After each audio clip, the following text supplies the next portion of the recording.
Hi, I'm Jesse Haller, product developer for Orvis.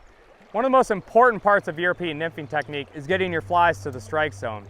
There are three main ways to get your flies to the strike zone. One is your fly weight, the other tippet diameter, and the third is how your flies enter the water. Selecting the correct fly weight can be a little bit of a trial and error process, and as you can see, there's different currents and depths just right here in front of me.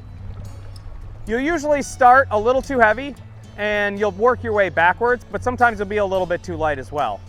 It's very useful to have several different weights of patterns and sizes in your fly box. That'll help you adjust your weight for each specific fishing scenario you find yourself in.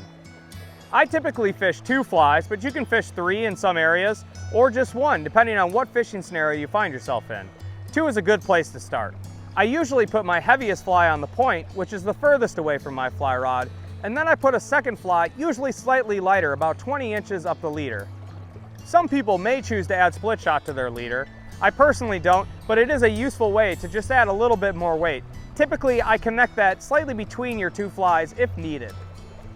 Often overlooked is tippet diameter when trying to get your flies to the bottom. A 4x piece of tippet will sink much slower than a 6x piece of tippet. I often recommend people who are just getting started use 4 or 5x just to get comfortable with the technique. One way to aid your sink rate is to adjust how you're casting. If you can add just a little bit of slack in your cast, it'll help your flies sink faster. A tuck cast will help you get your flies down just a little bit faster. It's very much like a traditional cast, except you stop your rod tip just a little bit higher, and that'll help add a little bit of slack and allow your flies to parachute down to the water.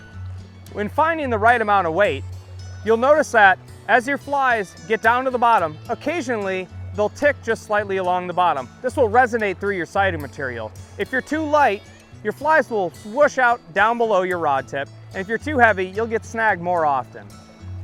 So when you're out trying this technique yourself, you might try to remember those 3 particular things: fly weight, tippet diameter, and how your flies into the water to help aid you to get your flies to the strike zone faster.